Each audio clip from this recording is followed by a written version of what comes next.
Jika dalam keadaan sehat, kami datang dengan membawa rencana besar yang akan membawa kemakmuran ke wilayah ini.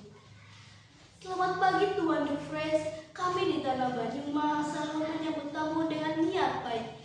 Silahkan sampaikan maksud Tuan. Pemerintah hendak membuka lahan di sekitar curug. Tanahnya subur, airnya melimpah, dan letaknya strategis untuk dijadikan area perkebunan kopi. Kami harap Raden dapat membantu dalam pelaksanaan perintah tersebut. Curug bukan sembarang tempat Tuan. Hutan itu disucikan oleh warga kami dan menjadi sumber kehidupan, baik air maupun jiwa. Apakah tidak ada tempat lain? Kami mengerti kehadiran itu, namun kerajaan dan rakyat akan mendapat manfaat besar. Pekerjaan baru akan tercipta, dan sebagian hasilnya akan kembali untuk pembangunan desa.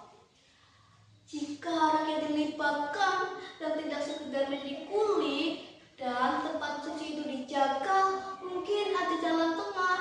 Tapi saya harus bermusyawarah dengan para sesepuh terlebih dahulu. Tentu kami menghormati adat dan kebiasaan lokal, tapi saya mohon keputusan tidak terlalu lama karena rencana sudah mulai berjalan. Baiklah Tuan, kami akan bermusyawarah malam ini. Semoga Allah memberi petunjuk yang bijak. Keanehan terjadi saat Raden Satika menebang pohon di hutan belantara. Setiap pohon yang sudah ditebang, keesokannya akan tumbuh lagi seperti semula. Hal itu terjadi sampai berbulan-bulan. Akhirnya Raden Satika bertapa untuk menjadi petunjuk dari permasalahan tersebut. Walau sudah lama bertapa, Raden Satika tidak kunjung mendapatkan petunjuk.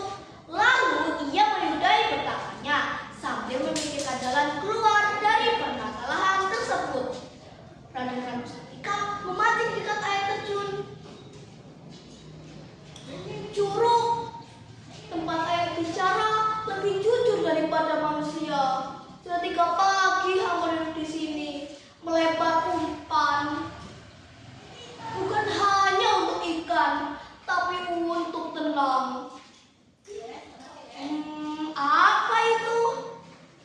Pendok, tapi ini bukan pendok biasa. Ukirnya seperti lambang Majapahit. Dan ini baunya seperti baru keluar dari perut bumi. Siapa yang menyimpannya di sini? Atau siapa yang meninggalkannya di sini? Wahai penghuni lapak curug, jika ini milikmu dan kau ingin menyampaikan sesuatu, berikan hamba petunjuk. Angin tak pernah bohong. Pendok ini bukan untuk sembarang tangan. Tapi mengapa kau tunjukkannya padaku? Baiklah, kalau ini amanah, hamba terima.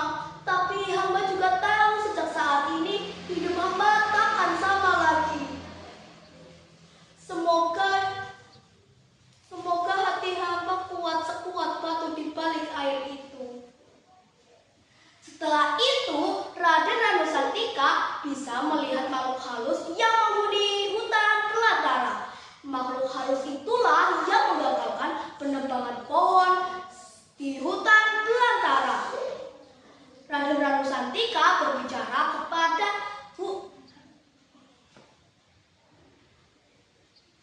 makhluk halus untuk jangan mengganggu pekerjaan mereka.